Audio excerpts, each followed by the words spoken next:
spoilers? Oh, lots and lots of spoilers.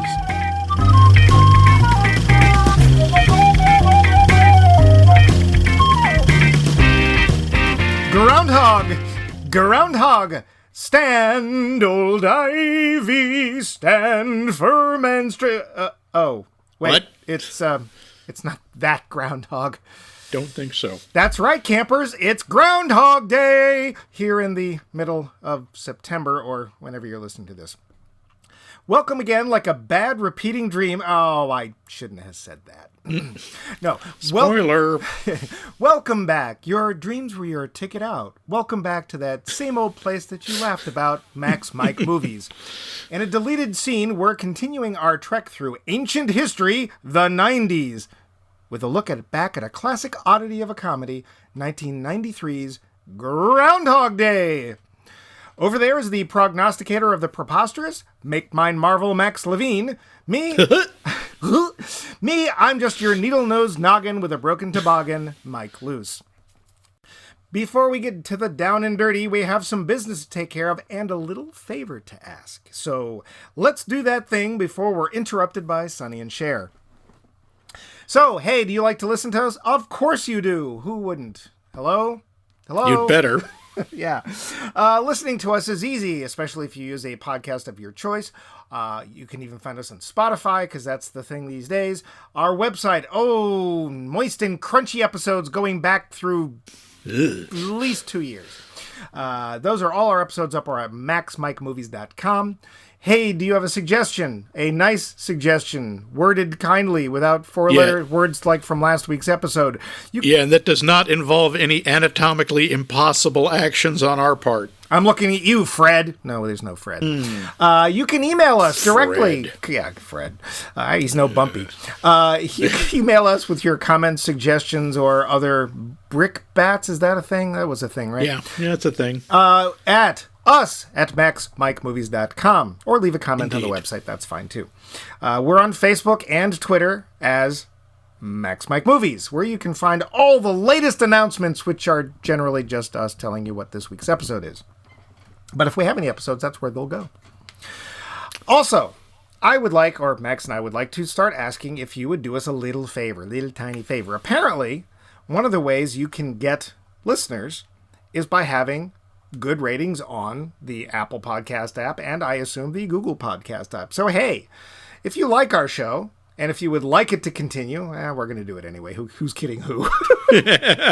But if you would be so kind as to go onto the podcast app of your choice and give us a rating. 5 stars would be nice, but, we'll take what we can get. We'd prefer 11. Give us 11 stars. They only go to 5. Not if you use the hack. There's no hack. Oh, there will be. But yes, if you could give us a rating, hey, and a nice comment or two, that'd be great, because we're certainly not doing this for the money. Although we have actually been approached a couple of times by some possibly shady marketing people. Although I still believe His Highness, the Prince over in Nigeria, I think that could be a real moneymaker for us. Max and I are going to have a little talk. He seems so nice. And we'd also declined to promote a film called Rogue Warrior 3. Was that what it was? Oh, boy. No, it's Rogue Warfare 3. Death of a Country? I'm not sure. I'm not either. And it is apparently a real film, and I don't know how they found us, but sorry, folks, we're gonna bow out on that. Well, we actually did what they wanted. You just did what they wanted, which was to just mention that the movie exists. Dang! You fool! We could have had free giveaways of things nobody wants. Right. Well, we'll see. Maybe this is the start of something small. Just like our show. Yep. So, this week, the show, Groundhog. Yes, the documentary about making sausage. Yeah. I mean, people don't think that grinding pig meat is that interesting, but I have to say I found this. It's a little disturbing, some of it. But Max, yeah, what? What are you talking about? Well, it's Groundhog Day, right? I see. So it's about the day when they take the freshly slaughtered pigs and they grind them up. Somebody's been caught with his hand in the Hormel. Listen, folks, we're going to have to give Max a little slap now to get him back on track. So here we go. There. Ow. It's hard to do over long distance and podcast. I'm back, and I brought presents for all. Good, as well you should, because we're going to put up the Groundhog Day tree, and we're going to sing Groundhog carols and all that. Groundhog carols, my favorite. So, hey, Groundhog Day. This one is the one that is directed by Harold Ramis and stars Bill Murray, not having anything to do with Hormel, sausages, or other kinds of lunch meat. Hey, Hormel, we just gave you a free plug. Please send us spam. Ooh. Not that kind of spam. Oh, it's too late. The internet heard you. Damn! Oh, God, look at our inbox. Oh! Luckily, Bumpy loves spam. He's a weird pony. But first, You ain't kidding. trivia. Because we do that thing. We know you love it. Well, we love it. Somebody loves it. It's said here in the script. Budget. Read the damn trivia. Between 14 and 30 million. Honestly, that's what it said. Wow. Oh. My guess is that 14 was the shooting cost and 30 included advertising. Maybe that was the marketing cost. Maybe. I don't know, but maybe it was Bill Murray's salary. Literally, when I went to look it up, it said budget between 14. It's like, how do you, that's a factor of 2. I don't think it... Yeah, that's kind of a broad range. The take, and I could only get the domestic, I couldn't get worldwide, but the take was 79 million, and it was one of the... Yeah, so it was one of the highest grossing movies of 1993. And that's what spawned the Groundhog Academy series. What are we up to now, 11, 12? Yeah. Yeah. Don't drive angry. Apparently, this was not just a line that was ad-libbed in the movie. It was true. Bill Murray was bitten more than once by said groundhog and had to be inoculated against rabies because of it. Oh. Yeah. In fact, right after they cut at that scene is apparently when it went right through the glove into his knuckle. Yeah, that groundhog... Not tame. They actually caught it right before shooting, so that's a great idea. I knew it wasn't actually Punxsutawney Phil because they wouldn't let people use him, but that was an actual wild animal. Yeah, and one of the other reasons that it's not Punxsutawney film is the film was not shot in Punxsutawney, but was in fact shot in Woodstock, Illinois. Yeah. Originally up for Murray's role, we do these occasionally, Tom Hanks, but he was considered being too nice. And he just wouldn't have worked, at least according to Harold Ramis. Other people considered, but also too nice, included Chevy Chase, Steve Martin. He was too nice? I know, right? And John Travolta, who, as seen in last week's movie, is definitely not too nice. No. Also, apparently, one was that was in there was Mr. Mom himself, Michael Keaton, who to this day, he turned it down because he didn't understand the script, and to this day really regrets having done that. I'll bet. Yeah. Though it's never actually stated, it is guessed, and this is one of many guests, believe it or not, one of many guesses, I should say, that Phil lives the same day enough times to make it through about 10 years. That's what I read somewhere, but But there's no way to tell. Well, they only depict parts of 38 separate days. But given the idea, people have a lot of free time. People figured out how long it would take him to take that many piano lessons to get that good, to learn to speak French, etc., etc. Well, that's pretty subjective, but okay. Yeah. So the director was about 10 years. Wow. So he went through that same day over 3,000 times. Yeah. Yikes. So Harold Ramis and Murray, who had previously worked on films like Stripes, National Lampoon, oh no, he wasn't in National Lampoon's Vacation, Ghostbusters, things like that, were not the best of friends during the making of this film. Oh. Ramis wanted to do more with the comedic aspects, Murray wanted to do more with the philosophical. Perhaps this is kind of a foreshadowing of the parts he'd play later in his career. Sadly, this is the last time the two would even speak to each other until just before Harold Ramis' death in 2014. Oh, really? Yeah. Apparently that's sad. Yeah. Part of the problem was probably also the fact that Murray was going through a divorce during the making of this film and was not in the best of mindsets. But yeah, he literally wouldn't even mention Harold Ramis in interviews. Well, you hear stories about Bill Murray. He is a bit of a difficult person, apparently. Yeah. It also is fair to say that after this, the two of them not working together didn't seem to hurt Murray's career at all, but Ramis's was not quite the same. Yeah. Interestingly, did not know this movie was made into a stage musical in 2016. I didn't know that either. It was nominated for 8 Olivier Awards, and it won for Best New Musical. Boy. This is why the songs from said musical are on everybody's lips. You know, like... the haunting theme from Groundhog Day? I Love You, Groundhog. Groundhogs of the Night? Won't You Be My Groundhog? Things like that. Anyway, according to screenwriter Danny Rubin, one of his influences for coming up with the story was Interview with a Vampire. He claims that thinking about... That's what I thought. I was watching it, and my first thing I thought was, this is right out of Anne Rice. Yeah.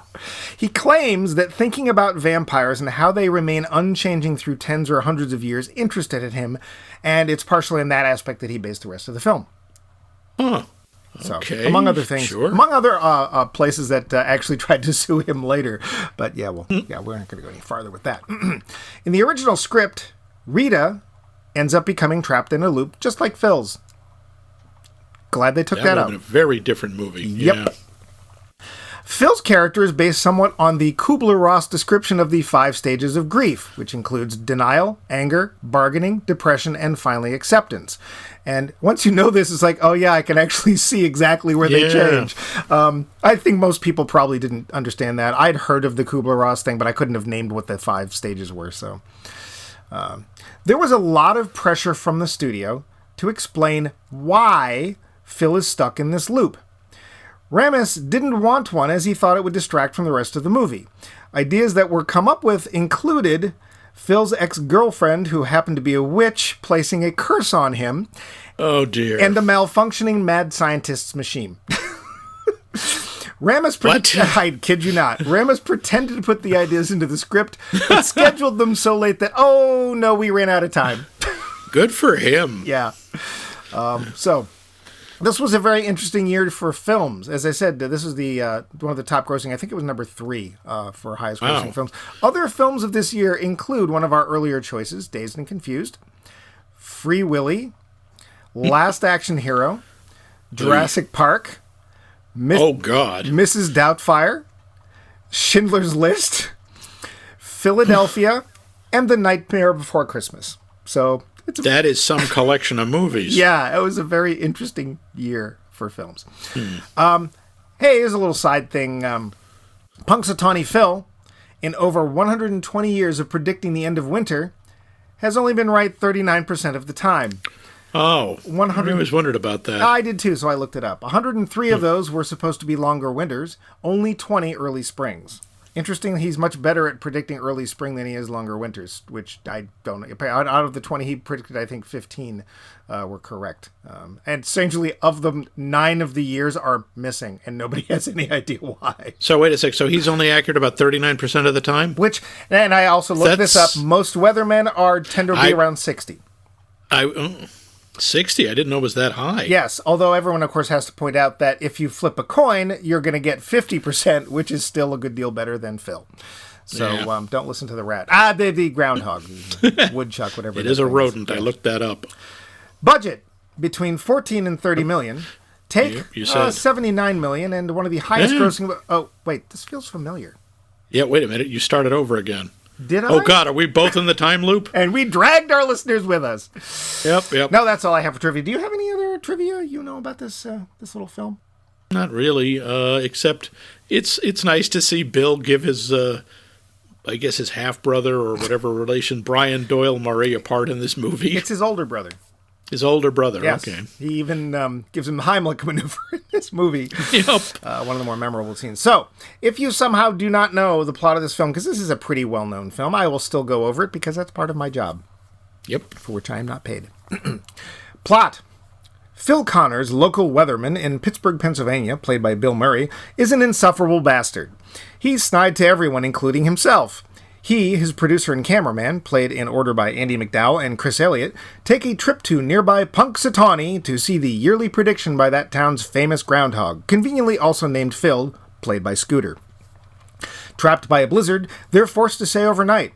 When Phil wakes up, he finds that it's not tomorrow, it's February 2nd all over again, though only he seems to know it.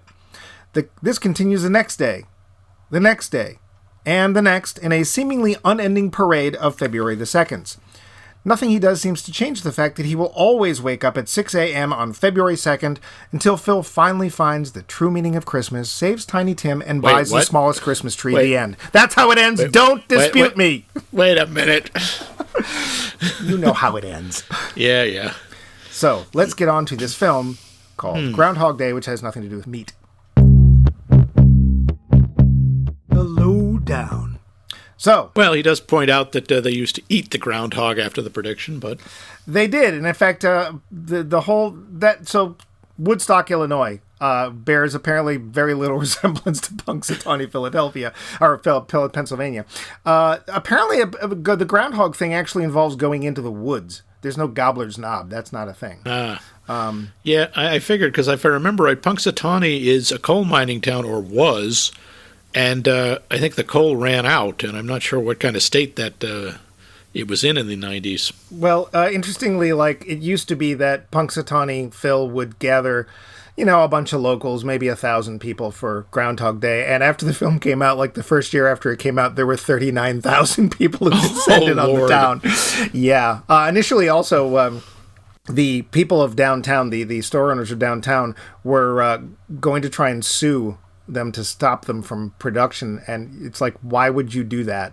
Seriously, why do you hate money? Yeah, and of course, since then, after the film, now there's plaques everywhere. Oh, here's where the pothole used to be, and stuff like that. And of course, even though it wasn't, okay. And interestingly, the restaurant, the cafe, the Tip Top, was a warehouse. They built the restaurant for the movie, and after that, the whole town was like, "We want a restaurant there," so they opened a restaurant. But. The movie. So, Max, I ask one of my usual questions. Did you see this when it came out in the theatre? I believe I did. It's hard to remember that far back in the ancient mists of time, but I believe I did see it in the theater. Did you go in? Did you go in knowing the premise? Do you remember if you saw it because there was a preview? That I don't remember. Okay. I really don't. I don't either. I think I did, but I don't know. I mean, it's 93. It's 27 years ago, so. Yeah. So what do you remember your thoughts about it at the time? I thought I really liked it. Yeah. I remember thinking it was really imaginative and really interesting. When I was younger, I was really kind of annoyed, wait, why is this happening? And then when you think about it, I'm glad that Ramis didn't put in an explanation. I think that would have been bad. You mean my girlfriend's a witch? Yes, or no, Doc, what have you done? Yeah, I too. It's a very interesting film, if not the least of which, because of that fantasy element that they basically are given this element, we're just going to keep going. We're not going to do a proof. We're not going to sit here and tell you why. We're just going to go. Then one of my talking points was actually to you is do you think there would have been a way to introduce the reason behind the loop that would not have distracted from the film or otherwise would have worked? No, there would have been no way. No. It would have changed. Well, it would have been an entirely different movie because that would have become the plot. Is why is this happening and what the mechanics of it were. And the fact is that isn't the point. The point is the evolution of Phil's character and the way he changes and what goes on. And in some ways, the nature, there's some fairly deep stuff in this movie.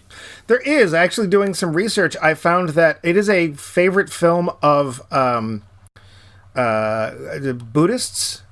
It is a very favorite film of psychiatrists. They say it's actually a lot like going through therapy.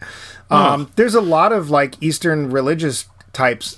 Even actually, the film was when it first came out was being picketed by Jews, but not so that people wouldn't go see it, but because they actually found a lot of parallels to Judaism in it, which I was okay, I don't know enough about it, but it is apparently a darling of philosophers and people like that. They love to see what's going on. Well, I could see that, especially with Buddhists, because part of the nature of Buddhism is there's no past, there's no future, there's only the now. There is, and this is there literally is only the now. There is no before, there's no after, there is only Punxsutawney.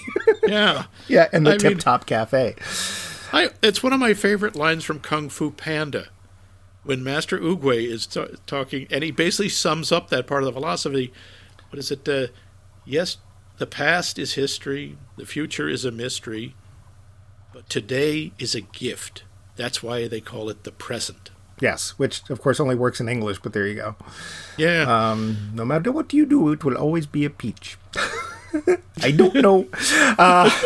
That's also a fun film. One of the other interesting things that I hadn't actually thought about till just now is something that Phil, Bill Murray's character, never does. He never asks why.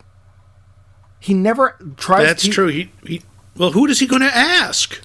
Well, we don't get a lot of inner monologue. He doesn't talk to himself much. No. Who is he going to? Who would he ask that question of? Well, but it's true. There's no sense of. We don't see him like sitting around trying to figure it out. He's not reading books on science or philosophy or time travel. No.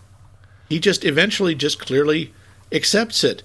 I mean, I like that line. I forgot that line he has where he says someone, well, what if there is no tomorrow? There wasn't one today. It's like, wow, Yeah, it does get really heady and weird. But he doesn't like shake his fist at the sky. There's literally no attempt to bring religion into this at all. No specific. Well, except when he decides he's a god. Well, not the god, a god. A god. And I love how she's talking to him about it. I was like, no, you're not. He's like, well, but I can do these things. It's like, well, okay, but that still doesn't make you a god. And he's like, well, but God?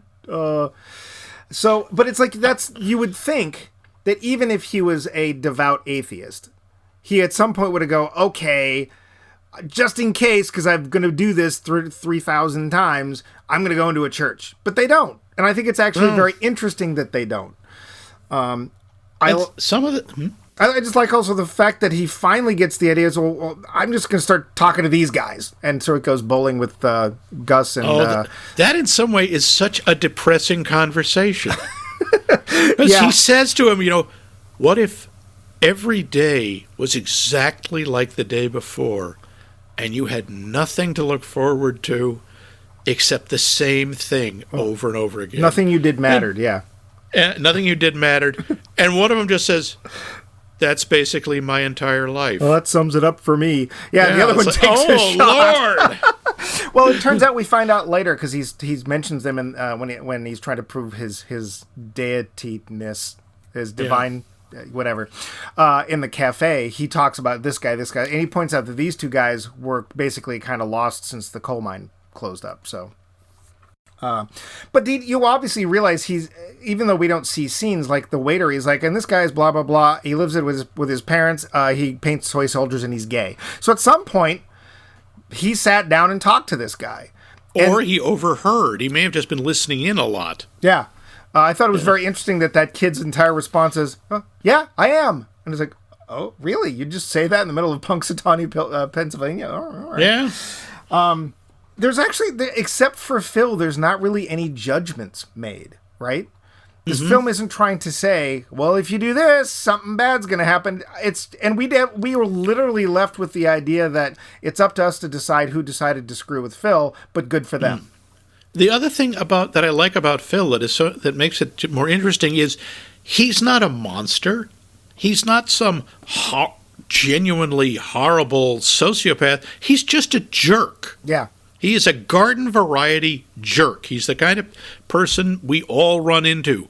He doesn't go around kicking puppies. He's just, he's a TV personality. He's very self-involved.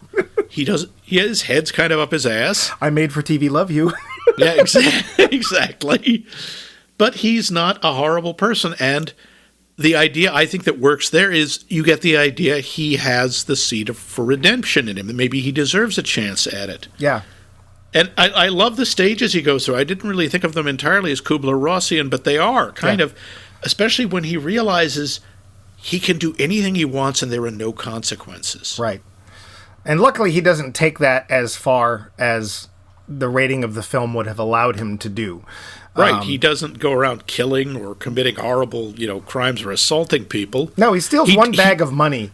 Yeah, and he does it. I love that scene because when he's sitting there murmuring to himself, like, okay, gust of wind, dog's going to bark, I love that because that was the first scene that gave you an indication that this had been going on for a long time. Yeah. Everything else, it could have been a few days, was you're hearing these details. That's it. Adjust your bra. Ask him for a roll of quarters. You go, how many times has he watched this scene that he's got every single detail, and he just has it timed to walk over when he knows they won't be looking, picks up the bag and walks away. But, you know... That's it. And it's perfect. And I hadn't thought about this, but that scene actually tells you a lot about that town. Right? Because who are the security guards for this Brink trucks? These two old guys who obviously couldn't stop anything. They probably couldn't stop an order for fries. And they're sitting there with the doors of the armored car wide open. Right. While they're picking up change, one of them dropped. Yeah. And I work in retail, and we have a nice Brinks person come every day, and they're armed. Right? Because this is a problem. You do not walk up to an open Brinks truck at all, but you do not walk up to an open Brinks truck and say, hey, can I get a roll of quarters? Because no, you're not going to get within...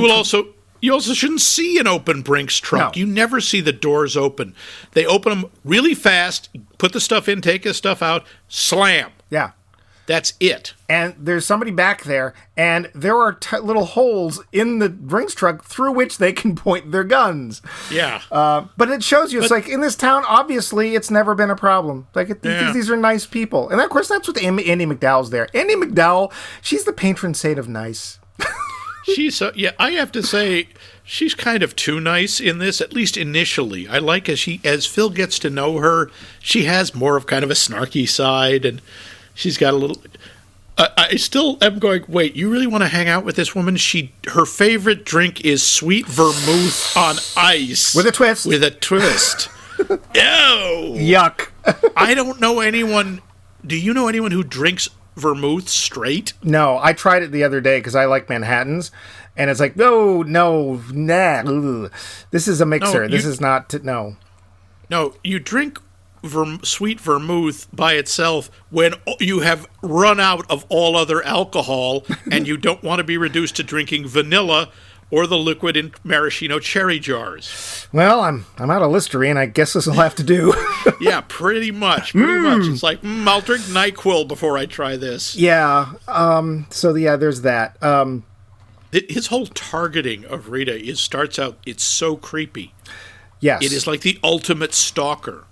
Well, especially the scene when he's with Nancy and he keeps saying Rita's name. That's kind of...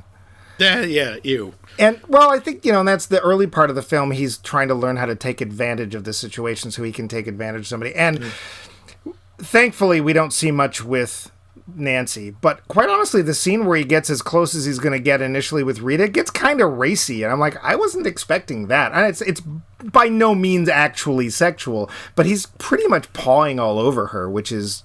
not comfortable. And I still like the fact that even though he amasses this huge amount of knowledge about her and can portray himself to pretend as he's the perfect man, because he keeps asking her, what's your perfect guy, and he pretends to be that, and she never falls for it. Not completely. No, she starts to, and then she always sees through him at the end and belts him. Yeah. Interestingly, though, in the end, he kind of ends up becoming her perfect man because her list includes all these things. And at some point, once he gets past that sort of speed bump of I'm not going to be able to make it with Rita and just starts learning to do things, he ends up doing, like, he plays the instrument, he speaks French, he reads poetry. At some point during the film, he sort of gathers all the things in this ridiculous list, except the body, but whatever. That it turns out she just lists, because everybody does that, right? So, who's your perfect person? And of course, you never end up with that person, because there is no person like that. You see why, too, because it's not just that he thinks she's pretty, which is obviously the thing that drew him at first, because initially he's very shallow. Right. But he thinks of her, she says she's like the kindest, best person he's ever met. Yeah. So, of course, he figures her ideal must be the thing you should strive to be. So no wonder he uses her idea as a model. Yeah, I think that part of his transition to me, though, was finally just getting bored. It's like, well, that too. I can't do this thing. I can't get her into bed, which is what he's obviously trying to do. And he kind of gives up on that, which is good because he needs to. And he's like, well, what else? Because there's literally one thing he can bring with him to the next day or the next recurrence of February 2nd. And that's knowledge. That's it. Yeah. He can't, there's no physical anything. He wakes up in the same bed. No matter what happened, 5:59, he's in that place. 6 a.m., he wakes up, and it's Sonny and Cher, which is quite honestly a certain circle of hell. God, can you imagine waking up to that song 3,000 times in a row? I mean, I'm kind of surprised they didn't do The Beat Goes On, because, no wonder. I mean, there's that actually rather dark sequence where he just keeps trying to kill himself. Right, which is kind of surprising, but necessary, because you can't imagine that at some point he wouldn't. Yeah, and again, you would want to see it. It's still kind of played for laughs. You can tell by the music, and they never give you a time. There's one fake out where Rita and Larry, the cameraman, go to identify him in the morgue, and you think, oh my gosh, did he just actually... Nope, that was a fake. I didn't even actually fall for that. I just was the first time I did. It was like the one moment where I thought Chris Elliott's character, Larry, was actually sort of trying to be a regular human being, although he's really bad at it. Almost as bad as Phil is. And he said, yeah, he was a really great guy. I really liked him. It's like, Chris Elliott. Let's mention Chris Elliott. I'm going to go out on a limb and say this is the best thing ever from Chris Elliott, whom I generally just cannot stand. Nope. I like his best work was in The Abyss. That's only because there's less of him. Yes, he has 2, maybe 3 lines. That's the best work I've seen him. That's the best thing I've seen him do.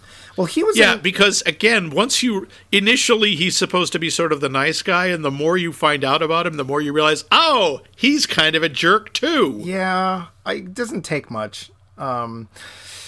Chris Elliott, so he was in Saturday Night Live for a time. Yeah, he was, and he worked on... He was a writer and performer on David Letterman. Yeah, I think he was actually one of those people that was just better as a writer. I think Andy Dick was the same way, because I think Andy Dick was a writer on something, and it's like, he wrote. Okay. He was funny, but anytime I see him in person, I just want to throttle him. Chris Elliott's the son of somebody. He's the son of Ray Elliott of the legendary comedy radio duo Bob and Ray, who I also never found funny. Some of their stuff, I don't know about listening to it, but I had a book of their scripts, and some of it is pretty funny. Is it? I know that they were like very popular for a long time. I heard them once on the Dr. Demento show, and it was like, when's the funny part? I don't get it. But Chris Elliott, for some reason, every time I've seen him, it's like, all right, so you're not from this planet, and somebody described humor to you, and you thought you'd give it a try. There is always something a little off about him. Yeah, and it's just like... Don't know what it is, but it just is. Not funny. I mean, he's not as bad as Tom Green, but... No, well... Sorry, I just had a sudden flashback. Yeah, Chris Elliott's got fingered. No! Speaking of humor, Ned Ryerson! Oh, God. I love Ned Ryerson. He is terrific, and, oh, Lord... That actor, Stephen Tobolowsky, he is just so good at playing irritating, annoying. He plays like bureaucrats a lot. He plays nerdy authority figures. Oh, he's hilarious in this. Even better, he's still working. Like, I looked him up, and his latest credit, he's in pre-production for some film called Butterfly and the Typewriter, whatever that is. But he was good for him. They brought back One Day at a Time for reasons that I don't understand. But he's like a regular in that. The Bonnie Franklin One Day at a Time? Apparently. I guess he plays somebody named Dr. Berkowitz, whatever. Okay. He was in a show called Loud House. He was in the Goldbergs. He's just like, he keeps working, and good for him. And apparently, not only did he basically come to the film or his audition like dead on, he had the character down. He based it on somebody he knows who is in fact an insurance salesman. Oh. And after the film, the guy thanked him for positively portraying insurance salesmen. That was positive? I guess. I mean, let's face it. As pushy he is, he's nice. He's friendly. He's very upbeat. Yeah, that's true. So whatever. He just obviously is a third wheel, or doesn't know how to pick up social cues too well. No. But yeah, he's very friendly. And actually, come to think of it, I had forgotten this. There's actually somebody that went to our high school who was socially awkward and people didn't know very well. And the last time I saw him, he was an insurance salesman. Oh no! Really? Yeah. I saw him at the one reunion I went to, and it's like, oh yeah, you probably don't remember me. This is my name, blah blah blah. I sell insurance. So yeah, I love Ned. Ned's hilarious, and especially when finally when Phil decides I don't want to be mean to the guy, but I just need him to let me alone. He tries a bunch of mean things. He pushes him away. He's just sort of nasty. He knocks him out at one point. He punches him. And I love the way he finally gets him. It's like, I'm just going to make him feel as uncomfortable as he makes me feel. And Ned's like, I gotta go. Basically makes a pass at him. Yeah. Well, he hugs him and he's like, what are you doing? Can you call in sick? So, yeah. Good old. And of course, Ned is a great little indicator for the audience as to where we are, right? That's sort of it's where he's starting to shift, although I still think one of the big shifting points is with a character who has no dialogue, and that's the old homeless guy. Oh, sorry. I know you said you had trouble remembering it, but I remember the first time I saw the film, and I was looking for the thing, right? It's like he's got to have to do one thing that'll get him out of the loop. What is it? When you saw him finally notice the old man, did you think, oh, I bet if he's nice to the old man or he saves the old man's life, that'll be it. That'll be the thing. Did you think that? No, I thought that was just a stage because I also knew where it was in the movie. I just kept trying to guess. It's like, there's got to be a thing. I wonder what the thing is. And of course, there isn't a specific There isn't thing. one single thing. That's the beauty of the movie. It isn't a single, as they say, come to Jesus moment. Yeah. It develops slowly. And he's still in there. I like the fact that, like, obviously every day he catches that kid who falls out of the tree. You never thanked me. You never thanked me. I'll see you tomorrow, maybe. That's actually a really good moment, too, because that's the point where he's like, I'm still Phil, but I got to save him. So he's like, and you see that the reaction is real. When he looks at his watch and he realizes he's running late, he looks genuinely worried. Yeah. He's like, oh, geez. This is, it's important to him that the kid doesn't get hurt. Yeah, because he breaks his leg. That's what it turns out happens. He breaks his leg. Oh, okay. I want to say, too, halfway through when he's going after Rita, do you think that there's actually any love at that point? Oh, God, no. It's just he's either bored or he is attracted to her because she's Andie McDowell. Of course he's attracted to her. Well, and she's everything he isn't. She's attractive up to that point when she goes to talk to the dolphins. Yes. She was in Mike's favorite movie of all time, Hudson Hawk. I loved her in that. She was such a loon. Anyway, well, sure, so you don't think it's like a notch on his belt or whatever. And I think it's like, well, she's the most attractive woman around. I'll go after her. And I think the thing is, as he gathers more and more information about her for the purpose of getting her in bed, he starts to realize, wow, she actually is a really remarkable person. Yeah. She's very nice. She has goals. She's very intelligent. She's idealistic. Yeah. She's like, wow. I mean, again, maybe he just never met a genuinely nice person before, or he did and he only just scorned them and walked away. He never actually looked into what that meant. It brings up an interesting thing about him also with the old man, which is, again, an incredibly touching sequence. Yeah. And they don't overdo it. No. You only see like three or four very quick scenes, and I like when the doctor says, because he dies, and the doctor says, well, sometimes people just die. Yeah. And he looks at her and says, not today. Mm. And he tries to keep him warm. He tries to have him fed. He tries to resuscitate him. But you notice he keeps calling him Pop or Dad. And I wonder if that was a little thing about, trying to save his own father or something. I don't know. I don't think there's really any other evidence in the film to suggest that. Any of that is just guesswork. Yeah, it's just guesswork. It's interesting how little we actually know about Phil. And we never learn about Phil. Like, we know he's got a sister because Ned went out with her. Yep. And then, of course, Phil told him to stop doing that. We know that he comes from, I believe he comes from Pittsburgh. Because that's where he talks to went to school. Oh, yeah, that's right. He pretends to go to a different school when he meets Nancy, and he does that whole thing, let me find out about her so I can pick her up. Then he picks up another woman who looks so much like Nancy that I didn't realize it wasn't Nancy until Nancy walked by, seeing him with her, and he said, hey, Nancy, and I do like the fact that when he has all this money he's taken from the armored car, what does he do? He buys a car, he picks up a girl, He makes her dress up as a French maid. He dresses up as Clint Eastwood, and they go to a movie. And I looked it up just so you know.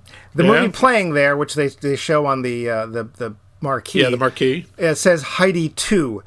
We can both rest assured, I looked it up, there is no Heidi 2. Thank God. I just assumed it was a Western, you know? She just won't stop singing. So, yeah. The thing is it says Heidi 2, but then it looks like they're going in to see The Good, the Bad, the Ugly. So, I don't know, but whatever. I do like that the little throwaway, I love this movie, I've seen it 100 times. And you're going, he probably has. At least, yeah. Which is going to bring me up to a question. Max. Yeah. You are stuck in, I don't care what day it is, doesn't matter. What would you do? Oh, you mean if I was in that same situation? Yeah, you've got the same day to live over however many times. You don't know how many, but it's been at least 3. And it doesn't look like it's going to change anytime soon. What would you do? What things do you wish you had time for that you would do? Boy. I think some of the stuff would be that I would want to learn some kind of musical instrument. I like that idea. It's like, oh, wow. It'd be hard to convince a teacher, though, every day. Yeah. That would be tough. $1,000, that's the other thing he spends the money on. The other thing I would wonder is, if you exercised, does his body reset? Yeah. Physically, everything's the same. Well, it's mentally is the only thing that changes. In that case, I would try every form of alcohol I could find and every kind of food I could find, just because you knew there would be no consequences initially. Of course, sadly, you're stuck with the cuisine of Punxsutawney, Pennsylvania. There is that. I don't think there's exactly a wide variety to choose from. I hear they have really good Vietnamese there. I've heard you're lying. Actually, to be fair, this day and age, they might, but certainly not in 1993, at least not as depicted in Woodstock, Illinois. Yeah, I don't know. I mean, I might have done the Burgess Meredith thing and just spent the whole time in the library. Oh, my glasses broke. Grr. I don't know. What about you? Definitely the musical instrument thing. I would somehow learn something, perhaps keyboard. Of course, it would depend on who was teaching. It's like, oh, tuba, huh? Oh, well, if that's all you got, I guess I'll stick with the tuba. That's the thing. I mean, technically, what is it that thing you just need to spend 10,000 hours to be great at something? Or right, good that's a Malcolm Gladwell thing. It's from Tipping Point. Oh, okay. But so you spend 2 hours a day, you got 5,000 days. Yeah. I think also I might try a language. I've been told I have a facility with them, I guess. I don't know. Yeah. I speak little bits of lots of languages. I have enough to get myself in trouble, enough to utter that one sentence where people think I speak their language. And it's like, I know, no comprende now. Sorry, that's it. I can ask where the black shoes are, but I don't understand where they are if you tell me. So. I have no ability with foreign languages at all. The food I can do the accents. Yeah. That's about it. The food thing, I'd probably certainly try other foods. I mean, it also depends on where it is, right? Because if it's February 2nd and you're stuck on an island alone, well, that would be even worse. No people at all. Ooh, that would be bad. Downtown LA brings a lot more possibilities. Who knows? But, yeah. After a while, though, I think it would be fun to do sort of what Phil ends up doing and basically be that town's fairy godfather and, find out, okay, what's going on? What can you do to change things? What can you do to make things a little better?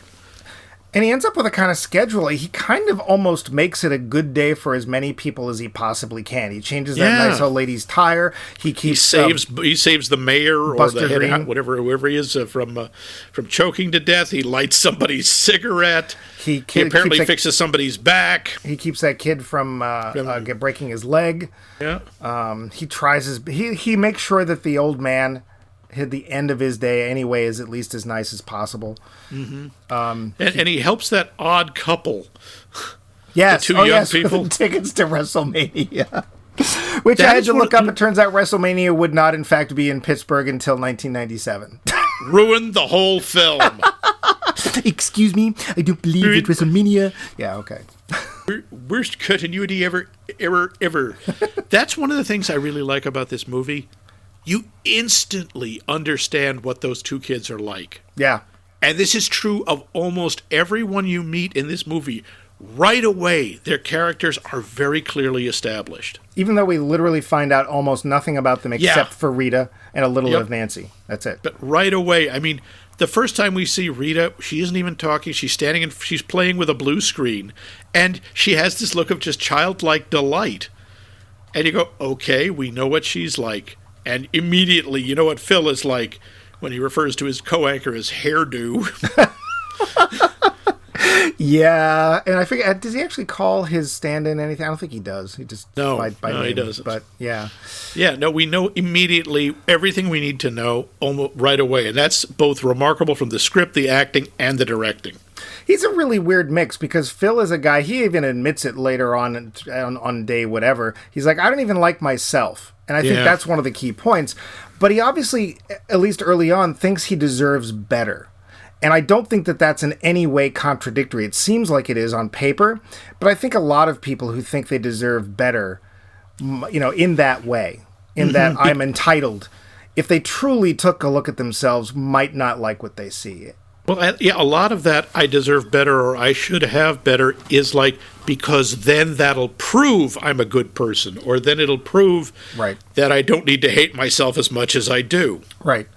Very subtly done. And hey, let's talk about the acting. So this is kind of a thankless movie to be in a way. Because I would say half of the movie is literally doing the same scene over and over again. And as it turns out, even more than that. Because initially, Harold Ramis couldn't decide what kind of weather he wanted. So the Ned Ryerson scenes were shot in the sun, when it was actually snowing, and finally in just sort of overcast and dreary. And he finally decided on dreary. But he had to do all those scenes before deciding, well, we're going to do it slightly different because, Ned's part's the same, but now Phil's part's different. It's also got to be thankless for the other actors because the only characters that develop at all are Phil and Rita. And Rita doesn't even so much develop as sort of bloom. We just find out more about her. But that's the thing. Andie McDowell gets to show us different sides of her. Yeah. And this is where you have to give a lot of credit to the actors because, certainly the director he was shuffling a lot of things, and I think this is potentially Ramis' best film. A lot of people would say that Ghostbusters was better, but I think this one's actually got so many more subtleties and such an interesting premise that I could see it's being arguable. I won't decide it here. I think you can make an argument for it, but that'd be a close one. That's a whole other episode. But you look at them and they are fresh in every scene. I never got a sense of them being tired, except when Phil is supposed to be tired. But even then, his tiredness doesn't feel like, oh dear gods, I have to do this stupid scene again. It feels like, here we go, day 328. Missed call. Think I killed a man? Deep cut. Yeah, very deep cut. And it really helps. Some of the side actors, too, like the woman who plays Nancy, she seems startled by him every time. And she's a minor player, but it's necessary, and she does a great job at it. Yep, absolutely. There's a sequence that always kind of threw me at first because it's so out of place. And there's an action scene in the middle of this movie. Yeah. When he kidnaps the groundhog. Yep. And goes on a car chase. And again, it works because it shakes things up. Yep. It's like, wow. And again, it's also kind of, I know the thing was biting him, but it's so cute the way he's holding it on the steering wheel. And he's going, okay, check your mirrors, just a little bit, move your head. And that line, don't drive angry, that was so significant. Somebody made a movie called Drive Angry. The title came from that. Didn't they also make a movie called Woodchucks on a Plane? I think they did. I think they did. I believe Samuel Jackson has a rather filthy line about being tired of having all these woodchucks on the plane. Get these Monday through Friday groundhogs off this Monday through Friday plane. Yeah. Yeah. Woodchuck, groundhog, one of those. Yeah, they do a good job of, and this is potentially also in the script, Rubin and Ramis. They do a good job of the repetition, and just when we could get bored, doing something interesting or throwing us off track or changing things up. So, but again, the acting, if the acting wasn't there, this premise would not work at all. It's hard to picture anybody besides Bill Murray doing that part. It is. And of course, you can say that about a lot of other films, although there's also a lot of other films that's like, I'd like to picture somebody else in that part. Yeah. But I want to go to one of my questions about the acting. So, do you think Phil actually changes? And the reason I ask that is, do we totally, and I do mean 100%, trust Bill Murray's performance at the very end. And this is when he's in wherever the party's taking place, the town hall or whatever. Actually, it's a Moose Lodge, as it turns out. I thought it was the Water Buffalo Lodge. You're close. But the Grand Poobah, I guess, is going to be Buster Green, but whatever. There's still that little side of snide. A little bit. And that even, I think, comes up at the very end. Yes. And that's the last line, where he's run outside with Rita and the music is triumphant and he goes, "Let's live here." Pause. "We'll rent to start." Yeah. And to me, that sums it up. It's like, yes, I think he is changing, but there's still a little of the old Phil in there. He has enough of him that's cynical or pragmatic enough to go, yeah, I like the idea, but I don't know if this will last. Yeah. I think that's why it works so well. And of course, it's Bill Murray, so it's asking a lot from the audience, because Bill tends to play fairly sarcastic, fairly jaded, fairly snide characters. This was actually a problem in Scrooged. Isn't I don't know if you ever saw that. The one with who played the good fairy in that? It was Carol Kane. Yeah, and she was not a good fairy; she was the ghost of Christmas Present. Right. And she is the best thing in the movie. I got to tell you, I don't think that movie is terribly good. Her and Bobcat Goldthwait are the best things in there. It's mostly just it is, yeah. Which should tell you something right there. And Bobcat doesn't really get going until about 3/4 of the way through the movie. Well, the first thing I think of when I think of Charles Dickens is Bobcat Goldthwait. So absolutely. I'm Bob Cratchit, which I believe he is. Bobcat Cratchit. Bobcat Cratchit. That might even be his name. I can't remember, but. God bless everyone! I think he's supposed to be sort of the Bob Cratchit figure. I know they're getting a bit far afield, but well, the problem with the movie is I never bought the transformation. You have to buy the transfer in any Scrooge story, any Christmas Carol. You have to buy the transformation of Scrooge from miser to generous philanthropist, Christmas loving, whatever. Yeah. And, I don't buy it for a minute in Bill Murray's performance, and I don't think he did either. Partly because it's a modern movie and it's much harder to, it takes a lot more suspension of disbelief. But I think in this one, the thing that made it believable to me is the little exchange he has with Andie McDowell when she's falling asleep with him. Yeah. And he's just murmuring to her, and he knows she can't really hear him. And I think what he's saying when he's telling her how wonderful she is and how he always just wants to hold on to her as tight as he can, I think he's being honest there, and that's an actual vulnerable moment, and I think that's when he's showing at least part of what he can become. Yeah. It's also a very sad moment in a way, because I think in some, if you really take a look into it, in some way, Bill's also, or I should say Phil, at that point is kind of giving up, because what else can he do? Yeah, because he knows at 5:59 a.m. It's all going to go away. She won't be there. Yeah. She won't remember anything. And he's not even really trying at that point. He's not trying to, I'm stuck in this loop. I guess I'm stuck forever. And I think maybe that's what finally allows him to be honest, to really just come out and, like you say, be vulnerable. So is that the thing, do you think? I think that is the moment that pushes him over the edge, because that's when we see him suddenly start learning things, and that's when he starts, taking music, learning the musical instrument, and reading all the books. I think he's with her, and he goes, "Okay, maybe I'll never be with her, but I can be the person that she would think would be a good person." Yeah, yeah. I think that's what I think, anyway. I think the only other question I have is, the one notation I had was, blink and you'll miss Dr. Harold Ramis, neurosurgeon. Yes, that's right. He shows up. And does fine. He's there. Harold Ramis is an actor, too, as well as a writer. Mm-hmm. I don't mind him showing up in his own film, unlike some people who might have been mentioned last week. A question I have for you, do people really still quote poetry? Is that still a thing? I don't know. It seems like it's just become a cliche, but who knows? I see people put poems up on Facebook. Maybe that means people still just quote it. Let's hope so. It'd be nice to know that people read.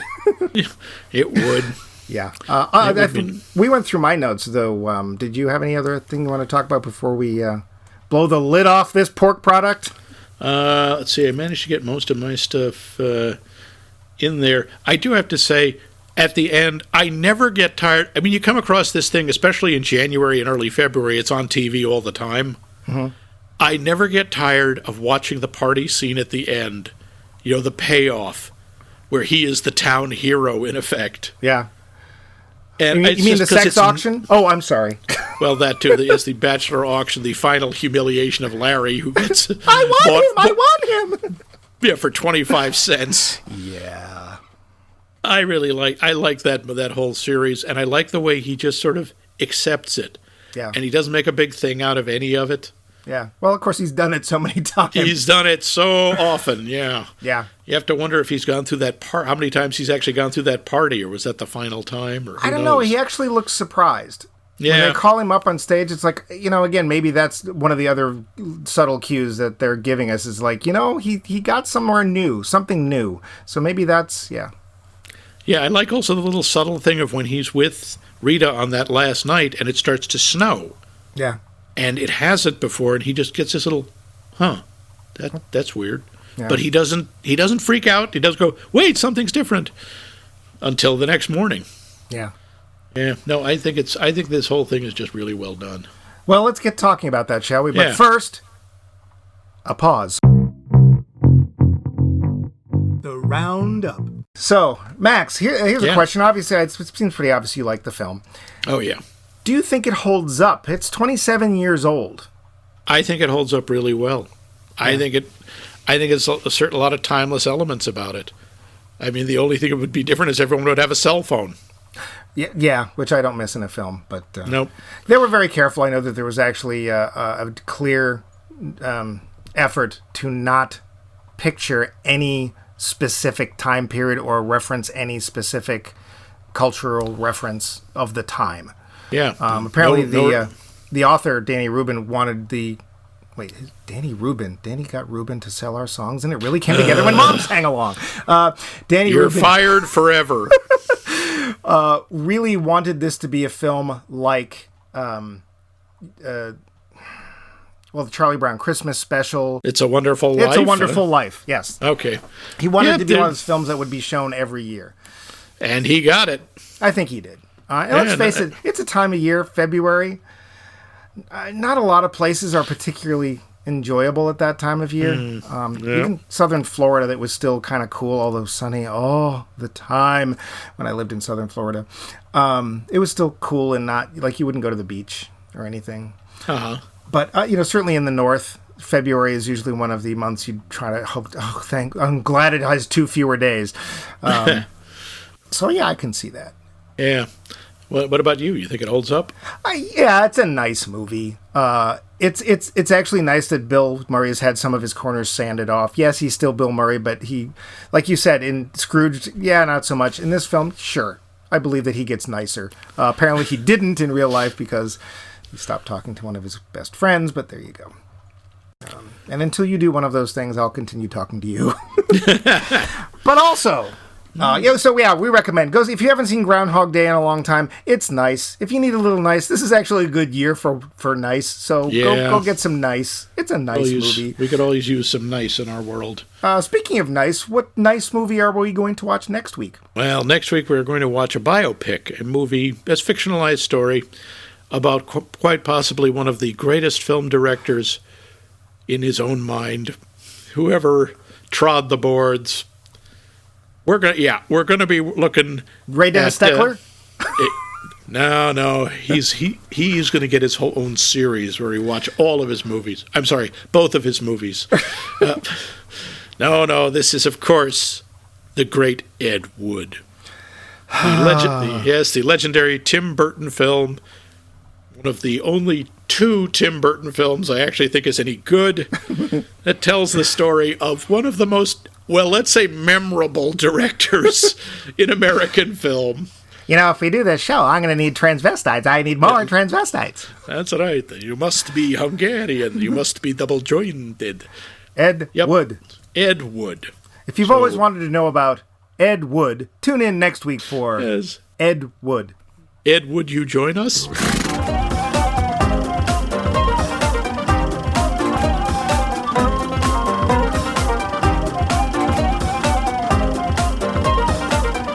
This has been a co-production of The Voice of Max and The Movie Wrench.